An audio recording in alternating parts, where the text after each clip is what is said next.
Hello and welcome to the favourite football podcast. I'm James Killick and with me today is Benjamin Howard. Hello. Happy Christmas Eve. And his first episode, you've probably heard him before in snippets, but we've let him out of the cupboard for today as it's Christmas. James England. Merry Christmas. Hello. How are you both doing? Yeah, very good. Very Christmassy.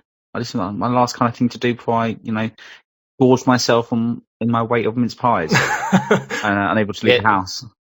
Don't get too used to James England. We're putting him back in the cupboard after this episode. Yeah. Right, let's get straight into the action, shall we? Let's start with Monday night's games in the Premier League. Today's order basically, we're going to do the Premier League, we're going to do the EFL, we're going to take a break, and then we've got a quiz that you guys can join in with at home. We're going to give some clues. It'll make more sense at the time. So let's start with the first game. Burnley 2, Wolves 1. Benjamin, how did you find this? Everyone can pretty much say it was a typical Burnley performance where let the other team have lots of possession, let them have more attempts on goal. But however, if Burnley get a set piece or they play that long ball, then there's a good chance they'll pretty much score because their strikers or defenders will bully you into either getting in that attacking position and scoring. And I think that proved for both goals where they just bullied the defenders and they got there. What did you think, England?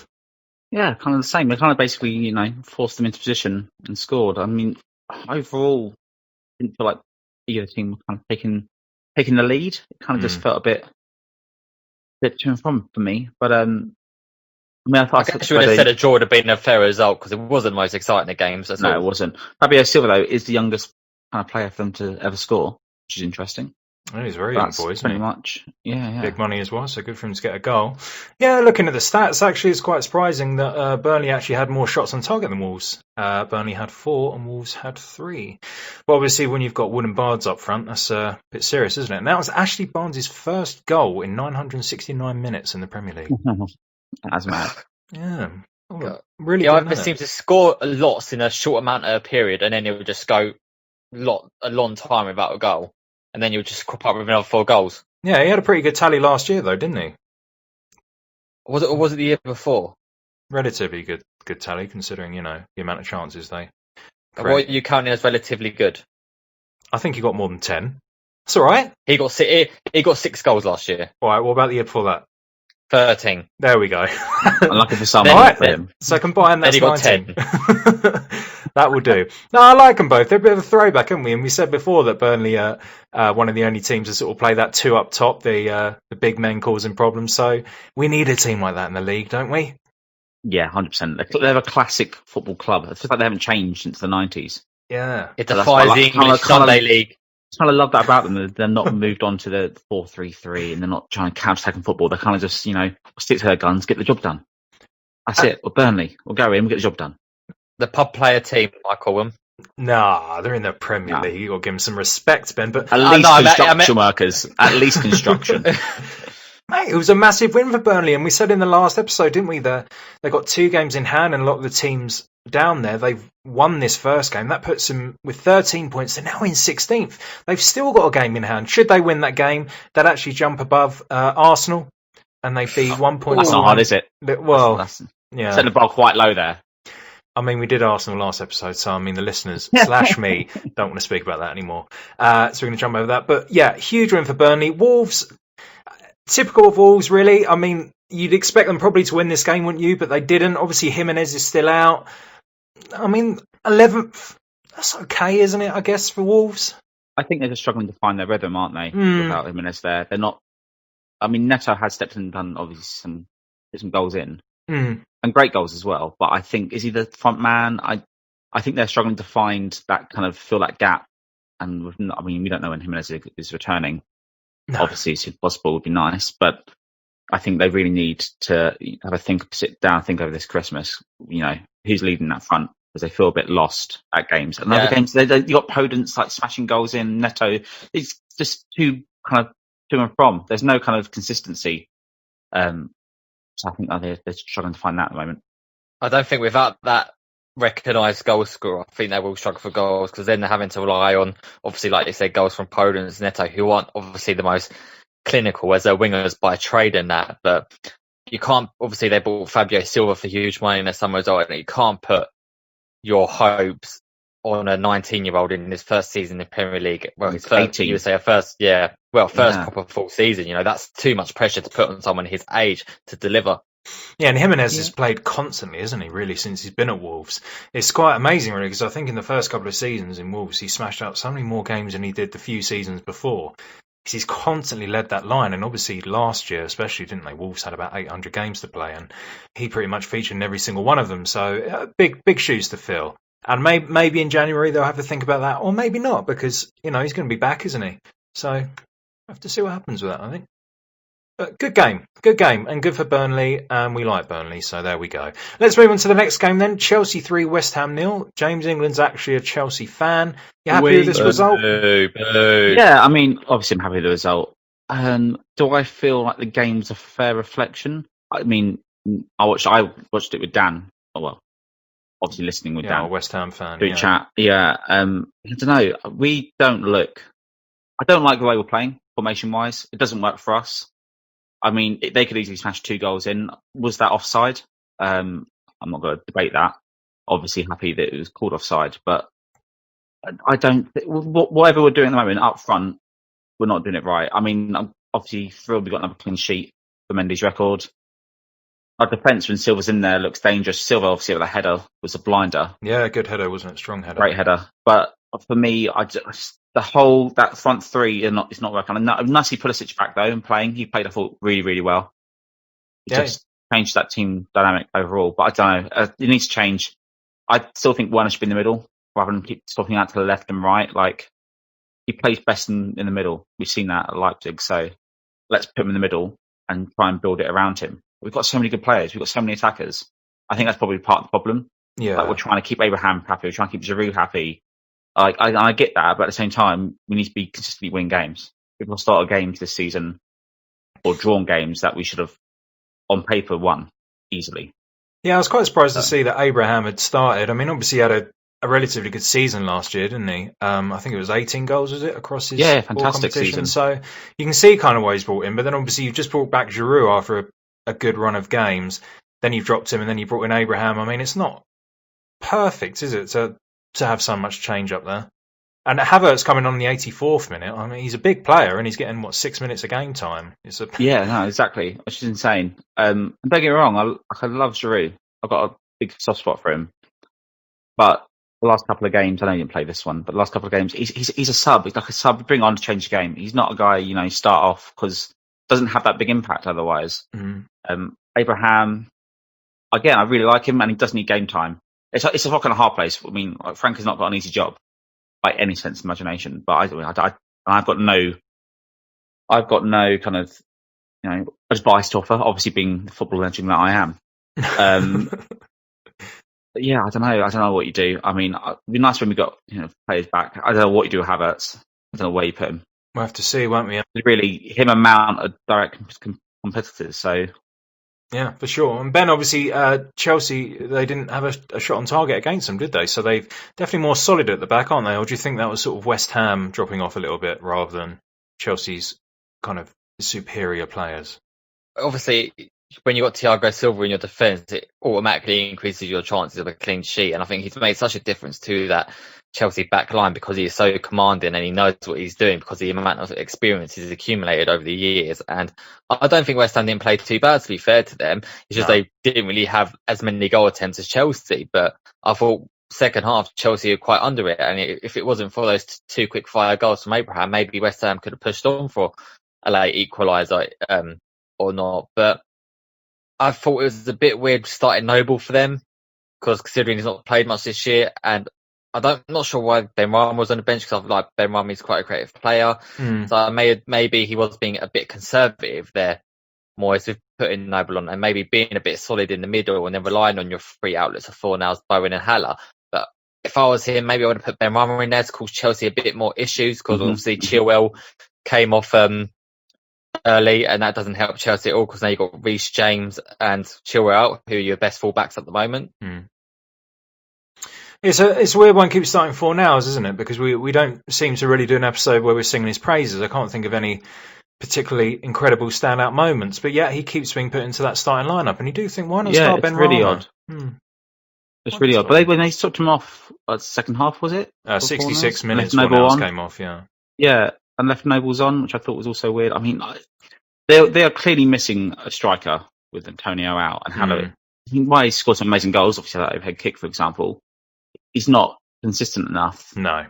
And he needs that ball delivered to him. I don't really have anyone to deliver that ball to him. I don't think the way West Ham play catered to Haller, because when he was at his best was at Frankfurt playing with a striker up top as he was playing with Jovic. However, I don't think he can do that role on his own. He needs a striker alongside him to help him, because the amount of assists he got as well when he was at Frankfurt was also impressive, because he would also get assist and score. So I feel he needs someone alongside him to get the best out of him. They're missing Antonio, and they're missing his pace, aren't they? Because when you've got Antonio, you can almost just have a moment in a game where you just fling it over, and he's going to cause Thiago Silva, as good as Thiago Silva is, if you've got that pace and energy, which, you know, he's got in absolute abundance, at some point it's going to cause an issue, isn't it? It's going to stretch your defence, it's going to do something. But as Dan mentioned during the game, obviously, off air when we were watching it together, he was saying, you know, we don't really have the pace up there. Obviously, starting 4 hours, he's not exactly quick, is he? And you don't have Antonio there, obviously. It does cause a bit of an issue. You sort of become a bit stagnant, don't you? And you're sort of relying on Haller maybe to pull out something a bit magical. And as England said there, he's not doing it consistently enough, is he? So you can't rely on that. So the quicker he's back, the better. Obviously, he was back recently, wasn't he? Sort of went out, and he's almost ready to come back now. But I guess with a player like him, it's better to keep him safe. And he signed a new contract. I don't know if you guys saw that. He signed a new contract until 2023. I think good news, to be honest. Really good news. I really like him as a player. And even without him, it's dangerous. I just think he's that finishing force. He's that kind of that little bit at the end that just gets that ball across the line, just goes in. Because I mean, that game without him could have gone either way. We could have definitely lost that. Yeah, he's 30 years old now. 30 years old, Antonio. Still a brilliant player. He is, yeah. He's getting better. If anything, he's sort of become a little bit more consistent with age, which is good. A fine wine. Yeah, so obviously he's going to be here for a couple more years, and I'm sure he'll carry on doing the business. Let's move on then, guys, to the quarterfinals of the Carabao Cup. So the first game, so you don't have to laugh yet, thank you. The first game was Brentford 1, Newcastle 0. I mean, this is amazing for Brentford, isn't it? The first ever semi-final they're going into. That's incredible.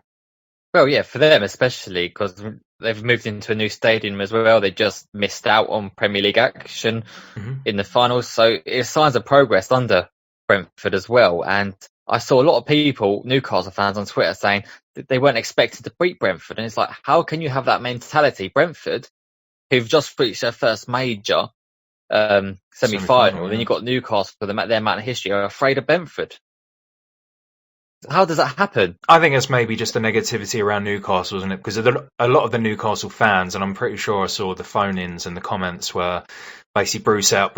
And I mean, even when they win, it's Bruce out, let alone when they lose. But as you say, obviously incredible for Brentford. The first time in 131 years to reach a major semi-final. So obviously they're the team that I want to win the competition, whether they can or not, knowing that obviously Man City have gone through, and the other big teams, I don't know. But yeah, it's incredible for them, isn't it? And they lost a few big players, didn't they, Ben, at the end of last season, Brentford?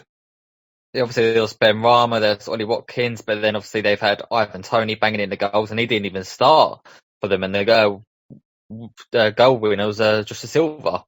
So we always say that Brentford have a good scouting network, because the amount of players they kind of bring from the unknown and then just make into stars. Like you saw that Watkins, who was playing in the lower leagues, Ben Rama coming from abroad as well, Ethan Pinnock, who's at the back, who came from the lower leagues as well. So you would say their scouting system's pretty good at Brentford, and to be able to do that against Newcastle, I would say is a job well done for them. Yeah, Newcastle is no easy team. I mean, they've got some big players in there, and they've done well this season as well so far in the Prem. So, you know, for Brentford to go up against them and come out on top. Yeah, I feel like sometimes you don't know what Newcastle team you're going to get, though. Yeah, it's very kind of hit and miss, isn't it? I mean, all their players a bit like that as well. I feel like you're either going to bang a hat trick in, or you're going to get nothing from them. Yeah, I agree with that. Talking about Ivan Toney, though, obviously, Ben, you mentioned he didn't, feature in this particular game, but I don't know if you've seen his record. Obviously, we were impressed with him at Peterborough, weren't we? When we knew they were going to sell him, because Peterborough had financial issues as well as really the rest of that league. But he's absolutely smashed it in Brentford. Have you seen his stats? 22 games and 16 goals. I believe he's the highest score, actually, of all of the tiers of English football so far this season. 16 goals in 22. What a find. And it's a funny thing as well, because obviously Newcastle brought him from Northampton as well, and he didn't really get a chance at Newcastle. He spent a lot of his time out on loan to Barnsley, Shrewsbury, Scunthorpe, Wigan, and Scunthorpe again, and then he ended up permanently at Peterborough. And then he just smashed his way into the lower leagues with Peterborough, and now he's doing it again in the Championship. And you wouldn't be surprised to see him do it in the Premier League if he keeps up.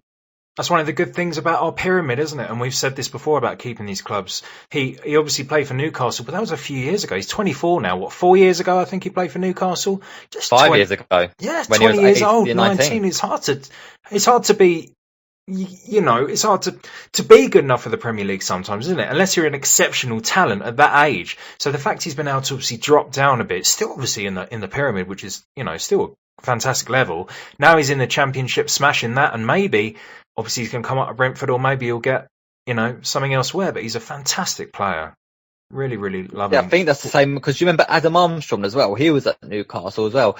He didn't really get a chance at Newcastle as well. And then he went to Coventry a few years ago, banged a few goals in there, and he went relatively quiet. And now he's at Blackburn, and he's got 14 goals this year for Blackburn. So him and Tony, both at Newcastle a couple of seasons ago, and they've got over 30 goals between them in the Championship. Yeah, it's absolutely incredible, isn't it? I saw an insane stat. It's slightly off topic this, but it works with the Championship. Championship is the 6th most valuable league in the world at 1.23 billion. Yeah, I saw that. That's absolutely insane, isn't it? And then obviously Prem's number 1. 2 was Serie A. Which I don't know, that's mainly just, Ronaldo. Yeah, Ronaldo's quite a bit of that. But obviously the La Liga have Messi, don't they? But it's kind of weird, the Championship, because I don't know. I thought maybe they might be slightly higher up. I don't know. Maybe that's just me. But I guess to be the second tier and still be 6th is pretty amazing, isn't it? Because obviously above them was it second Italian, and third I think was La Liga, and 4th Bundesliga, and then 5th is Liga 1.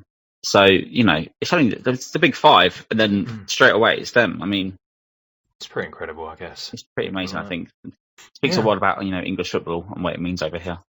Yeah, there's a lot of money in that league, obviously with transfers and stuff, and their wages are quite high. So, okay, let's move on to the next game then. Away from the Championship, onto the game between the two Premier League giants, and that was Arsenal. One Premier League giant. Arsenal won. Actually, Arsenal might be linked to the Championship after this season, so we'll keep that open. So. Arsenal won, Manchester City 4. Ben, what do you think? Jingle bells, Arsenal lose again. Oh, what fun it is to ride in a Mikawata wonder sleigh. Hey! It wasn't great. I mean, the one thing I guess I can take from this game, and Arsenal fans, I don't think all of them are quite as level-headed as I am about it, but it was against Manchester City, and they constantly win this tournament, don't they? So, in a way, I don't know. Yeah, I mean, they definitely do win. But, not 4-1 against what is supposedly, a top 5, top 6 club at some point, in 2002, 2003. It's just, I mean, they could have easily won that by more as well. The first goal, when Zinchenko's running towards you guys, and you just all look so scared, then obviously gets to cross it in after. Like it's absolute madness how many chances they had and how many goals they could have gone. I know you didn't have Leno on. Well, we didn't particularly have. I mean, Manchester City obviously didn't start the number 1 keeper, but apart from that, they had some big names in there: Cancelo, Dias, Laporte, Zinchenko, obviously Rodri, Fernandinho. So they're all big names there. Whereas Arsenal, obviously, we started with Runnison, and unfortunately, he had a bad game. Mustafi just looked absolutely crap. 1, because he is crap, and 2, because he hasn't played. So it's a combination. Kolasinac, obviously, to be honest, he's a write-off. Cedric Suarez, no idea why he signed him. He started, and obviously Willock, some of the youngers. But I guess it's not particularly an excuse. Martinelli came on, but then obviously he had to go off, which is bad for Arsenal because he could have potentially made a difference to what's going on at the moment. But all in all, I think it was fair. Obviously, as I said, error from Runnison, wasn't it? Foden's goal. Was it Foden's goal offside? Yeah. Is what it is. But at the end of the day, I don't think really Arsenal can complain. It's just a continuation, isn't it, of what's been happening. Yeah, and I think it's a deep-seated issue in the whole club. I mean, you referenced the fact that, Arteta's made plans for relegation in the Prem already. So the fact that you're coming up to January transfer market and you've already conceded, getting relegated isn't a good sign. There was a thing that came out, wasn't it? I think they were taking the mick, really, but it was saying that Arsenal players on for a 25% pay cut should they go. We're not going to be relegated. However, this could potentially be our worst finishing. I think we should say that clip when you do get relegated this season so we can reference us back. Hey, if we do, we do. All right. If we do, what's the championship though next year? I love the championship. I think you need to see the goal for class between Arsenal and City as well. You look at City's bench and they had Aguero, Gundogan, Ederson, Sterling, Stones, Ferran Torres, Kyle Walker. Arsenal got Balogun, Leno, Mari, Nketiah, Pepe, Smith, Tierney. The goal for class between the two sides is far too huge between them. And then obviously Lacazette scoring, which is probably a nice change because he never seems to score, and he's a striker. And I don't know what the issues are. I don't know if the issues is with the team, if there's rotten players in that team, or if Arteta's not really got it. But it's hard to judge him because obviously he done so well towards the end of the last season, getting 2 trophies, and he should be allowed time. But then maybe you have to deep root all the players that are causing trouble to move forward. Yeah, we covered it a lot, so we're not going to go into obviously a huge amount of detail today, but I think there are just massive problems. We've switched the leadership, the structure so many times, and we've changed how the manager is a coach to a manager, and it has just been a car crash. You mentioned Balogun there, Ben, and obviously he hasn't actually signed with us yet, and potentially there's talk of him moving away, so that would just be another arrow to the knee. Yeah. But how good is he? We don't know as well, so bring these young players through is fine, but you never know 100% what you're going to get at that age. But yeah, obviously, congratulations, Man City going through. And we've got the other games, obviously, I should mention, the other games that you would have watched by the time we do our next podcast. And they are Stoke versus Tottenham and Everton versus Manchester United. So an interesting one, especially that second game, isn't it? Yeah, really good. Everton, Man United. So big game for both of them because they both want silverware. Ancelotti's obviously got the know-hows and he's won them trophies, and Solskjaer not yet with Manchester United. So big for Man United, I think, and I expect them to play a strong team. Don't know about you guys. Yeah, 100%. I think if Everton show up, when they're having a good day and they actually show up, I reckon they could have them quite a few. But if they don't, and it all depends if United actually turn it on in the first minute or the 80th. Yeah, obviously, like we've been seeing. Yeah, we've got games in the next 3-4 days, of course, haven't we? Starting from Boxing Day, and the next couple of days we've got Premier League games. So I'm not sure exactly what lineups they'll have, but yeah, as you said, you'd expect them to go for it. Okay, guys, I think that's it for the first half. So join us in the second for our quiz. See you in a moment. To keep up to date with the show, follow and contact us on Instagram, Facebook and Twitter at Favourite Football Pod. Email us at hello@favouritefootball.com. You can support us on Patreon at patreon.com/favouritefootball. Also, if you enjoyed the show, please give us a 5-star review. Name and shame us. Hello and welcome back to part 2. So now as it's Christmas, we thought we'd do something. Obviously, you guys can play along as well at home. It's called Who Am I? So we've each got players, shirt numbers from 1 to 11. One of us has also got a manager. We've got 4 clues. So what will happen is, for example, number 1, they'll give a clue. The other 2 will work together, and obviously you guys at home. And we're going to try and work out who it is. So it should make more sense once we start. If it doesn't, this game's fucked. Right, okay, so who's number 1? Me, number 1. All right, you're starting. So me and England are working together, trying to work out who this is. So go on, Ben, hit us with the first clue. Numero uno. Okay. I've only ever scored 1 Premier League goal, and it was a wonder goal. Begovic. No. I have no idea. Carry on. Yeah. I am the first Croatian. I hope I'm saying that right. Korean to score in the Prem. Korean. Kuakian. All right. Okay. I don't know what that means, but fine. Yeah, neither do I. It's a bloody nation. All right. Okay. It's interesting. I don't know, boss. I don't know. We're going to need the next clue, I think. What about you, England? Next clue. Not a clue, son. Keeping with theme, it was a Boxing Day cracker, and I am quoted as the goal as saying, as I saw the ball go in, I thought, oh my God. I like him. I like that you've gone with this little idea, Ben. You're first up and you thought, you know what? We'll make it easy for them, the first one. Lend the listeners in. There could be people at home, yeah. There could be people at home with it. But I bet someone at home listening is just absolutely screaming. Yeah. Well, I don't know, Ben. Hopefully your 4th clue is going to let us know. Otherwise, it's going to be the end. The 4th clue was, I'm a much-travelled man, and I started my career at RBC Roosendaal, then RKC Welwick, FC20, then Southampton, then Everton, then Stoke and Feyenoord. And my Boxing Day cracker was against Arsenal. Can I just ask, I mean, obviously this was off air, but we said Premier League goalkeepers. He is in the, of course, against Arsenal, and it was in the Premier League, yeah? But who said he's a goalkeeper? Number 1. Yeah, number 1. You said it could be anything related to that number. Okay. It's got to match the shirt name, Ben. The position. Sorry, listeners. I'm actually sorry for myself, because the idea is he has to wear the number 1 shirt, Ben. Well, I went a different route. Fucking hell, what does that mean? So he scored 1 goal, is that why? Is that what you associated with 1? Yeah. Okay, well, there you go. Fair enough. Okay. Right, so he's not a fucking goal. Why do you think I'm saying Begovic? I wouldn't guess fucking Begovic. Fucking hell. It's Christmas. Too much eggnog for you this morning, Ben, I think. Alright, okay, well this is a game changer. I don't know, Ben. It was Cuckoo Martina. Martina. Obviously. Right, well, thanks for making that so gettable. Mine now is going to seem like an early learning centre version of your game. So my player, I retired in 2019 at the age of 34, wearing number 2 for the majority of my career. Not Tony Abbott, was it? Nope. Okay, second clue. In 2009, I was signed by Liverpool, and at that time, I was Liverpool's most expensive ever defender. Oh, Glenn Johnson. Ding, ding, ding, Glenn well done, Ben. Johnson, which was good. I'll give you the other clues anyway. The other ones are going to be in 2013, I was banned for driving for 6 months after I was caught speeding in North Wales. That's what I would have got.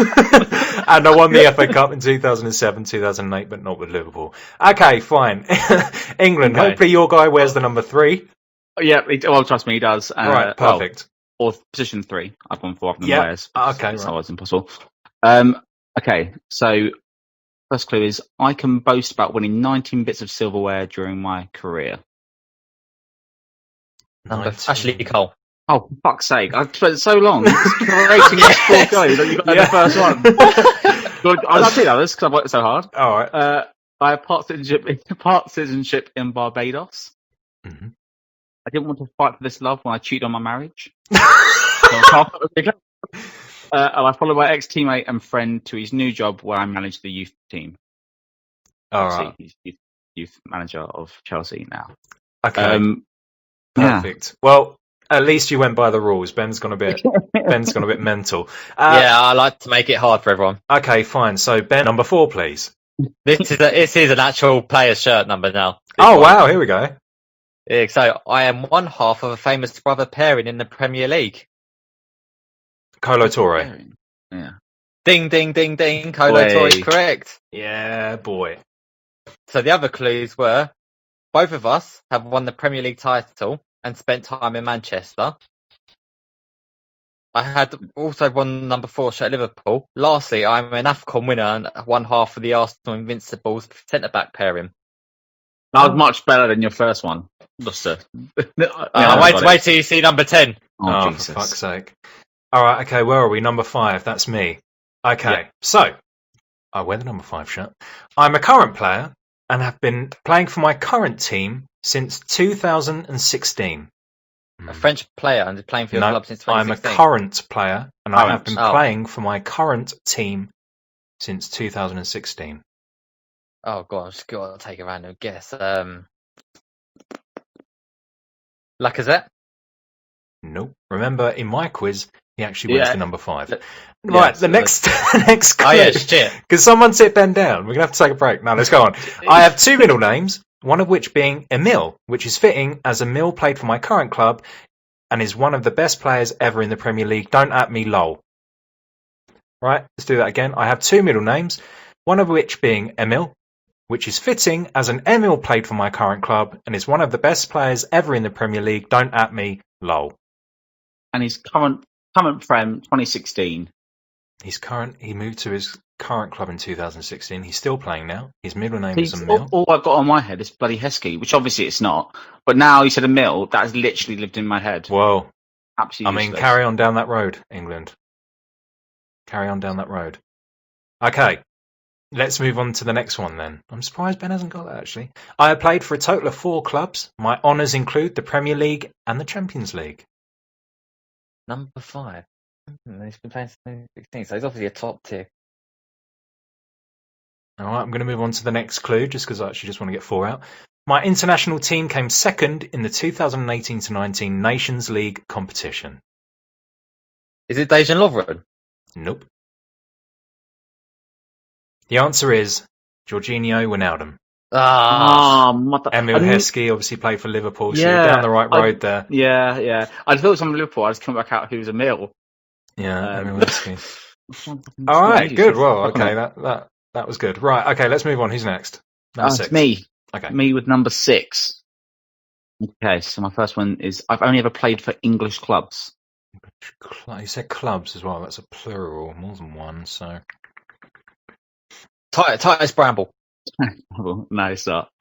I've scored 53 goals and 51 assists in the Premier League. Could be a CDM. Could be a CDM. All right. So I think it's CDM. I said that. Carry on. I hold most games ever played in the Premier League. Gareth Barry. There you go. I thought I'd give it away. And my last one was. I said it first. Yes, but you can have the point. It's fine. We're working together. Most people associate me with Aston Villa was the last one, because obviously I didn't give it away. All right.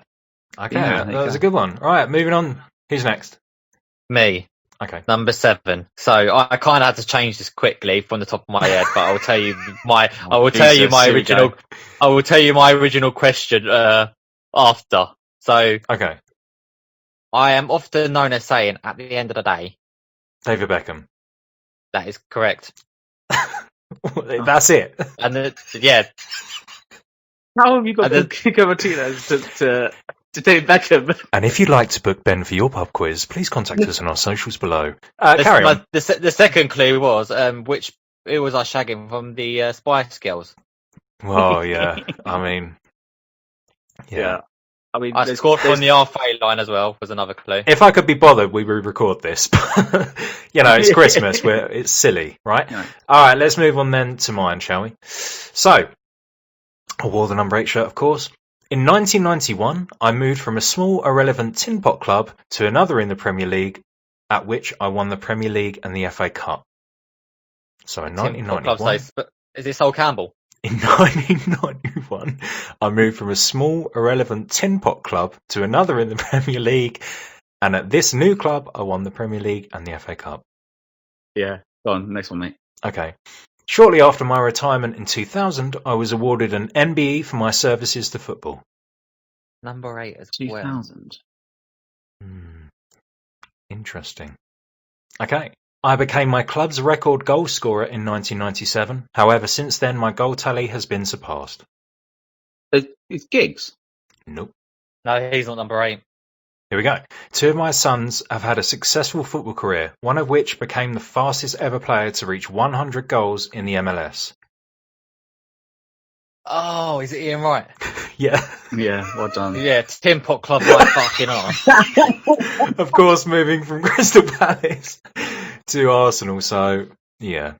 Yeah, Sean Marty. Star of the Facebook ads at the moment, which are all over TV. All right, next. Number 9. Oh, yeah, it's me. Number 9. Okay.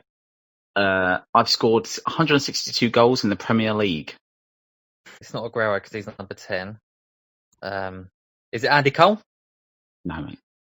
No, Andy Cole. I've played for over 6 English clubs during my career, but mostly known for one major club. Wait, 192. Shearer got 218. 162. Oh, 162. Yeah, sorry. I've played for over 6 English clubs, but I'm mainly known for one major club. Okay, I'll do the next one for you.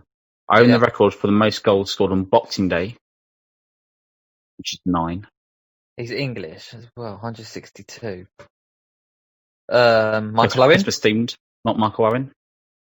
How many clubs did you say he's played for? 6 English clubs. Oh, definitely not Michael Owen, and he couldn't even fucking manage 6 appearances. There we go, just a bit of like... Oh! I'll get the next one. Jermaine Defoe. No, it's not Jermaine Defoe. Oh, fuck. And the last one is 19-year-old me scored an unforgettable hat-trick in just 4 minutes 33 seconds against Arsenal. Wait, not Robbie Fowler, is it? It's got It to is be Robbie John. Fowler. Robbie Fowler. Robbie well done. Fowler. Yeah. Well, that was the best one. Okay, cool. That's fine. Good one. There you go. Ben, number 10. You've warned us, so listeners at home, you might Yeah, skip. number 10 is someone associated with the number 10. Cool. This number is associated with the most own goals I have scored in Premier League history. Most own goals. No, we've had this. We actually had this fact when Ben did his pub quiz in summer. Oh, no, wait. This was my question. And the answer was... Oh, fuck. Who was it? Oh, I know who it is. I remember. It's Richard Dunn, isn't it? That is correct. There you go. There we go. The memory banks have worked. The other clues were I have represented Man City, Everton, Aston Villa and QPR. Some people would say I have the luck of the Irish. And lastly, I also hold the record for being sent off the most amount of times as well. What's the record? I didn't know that one. 8. Joint 8 with Patrick Vieira. Oh, Xhaka's, I think, catching up on that one, so he might have that. Yeah. All right, moving on then to number 11, which is me. Number 11, I retired from football after the 2013-14 season. Got to be Giggsy, innit? Ryan Giggs. Yeah, it is. I was hoping you wouldn't get that. Do you want my other clues? Go on, yeah, go on. I know what one of the clues is going to be. I slept with my brother's wife for 8 years. My father has since said he can't bring himself to use my name. Yeah, there you go. And then it was a bit like Hyde. I've won 13 Premier League titles. So, okay, fine. Okay, Manager, isn't it? Yeah, manager. Okay. I've gone ultra Christmas themed. So the first one is I was sacked on Christmas Eve after just 41 days in charge. Sacked on Christmas. It's not Frank de Boer, is it? No. No, he was gone earlier. Yeah, I was thinking the week before, wasn't he? 41 days. Interesting. 41 days in charge. My nickname became Santa Clueless after it happened. That's the second thing. Santa Clueless was his name. Santa Clueless. It doesn't ring a bell, but I like it. The third clue is my replacement was Alan Pardew. Okay, so it could be Newcastle. It's got to be. Or I think it's got to be Newcastle. No, I thought Alan Pardew replaced Chris Hughton. Can be him. He wouldn't get that nickname, would he? That would be a bit. I managed Charlton in 2006, so that was the year. Oh, Steve McLaren. No, it's not Steve McLaren. You've only got a 41-day window to think about who was in charge. Yeah. Is that Newcastle? It's definitely Newcastle manager then. No, I managed Charlton in 2006, I just said. Is it Kerblishy? Not Alan Kerblishy. No, he did well there, didn't he? Kerblishley. Yeah. Give up? You've in? No. Wait, I can edit out this time. It's going to annoy me. So I'll repeat them. Sacked from Christmas Eve after just 41 days in charge. My replacement was Alan Pardew. My nickname became Santa Clueless, and I managed Charlton in 2006. If I didn't get your viewers, you're welcome to, DM us on our Insta channels. Email us. I mean, you probably got time to email us for this. Yeah, send us a message if you know it. Not Ian Dowie, is it? No, it's not Ian Dowie. No. Sort of ended on the festive season. Les Dennis. You know what? That's the closest you've Les Reed. got. Les Reed is correct. Well done. There we go. Fuck me. That was a toughie. Yeah, I just thought, just because it's Christmas themed, I thought it was a good one to end on. Yeah. But there you go. And I've got a couple of other little Christmas teasers by managers for you. Okay. Felix Mourinho, Jose's dad, was sacked on Christmas Day in 1984 from Rio. Well, that's not is it? Which is absolute madness. And then obviously Jose was sacked a week before Christmas, both at Chelsea and United. So, runs in the family. A good Christmas sacking. Oh, that's nice of them, isn't it? Yeah, very nice. Also, another little gem. Kane is coming. Kane has got 8 Boxing Day goals so far, so he very well could beat Robbie Fowler's, very high limit of 9.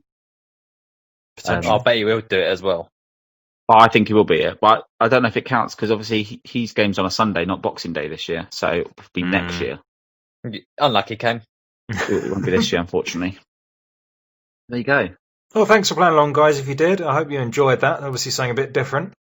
Obviously, this is our last episode, of course, before Christmas. So you'll probably be hearing this maybe on Christmas Eve. So from all of us, obviously, have an incredible Christmas. Thanks for all of your support this year. Obviously, we started this around 6 months ago, actually less than 6 months ago. End of July. And obviously the response has been absolutely incredible, much better than we thought this quick. So honestly, we're so happy. So thanks for listening.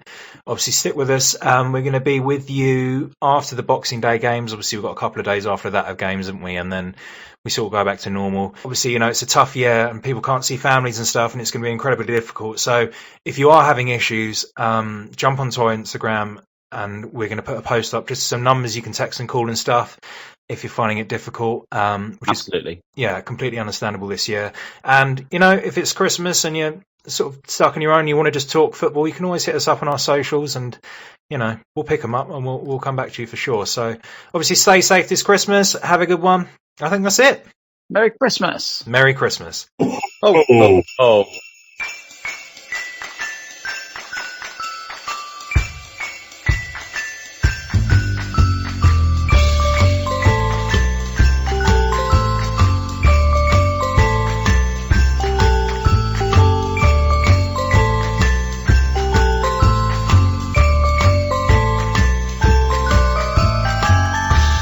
Merry Christmas, you filthy animal.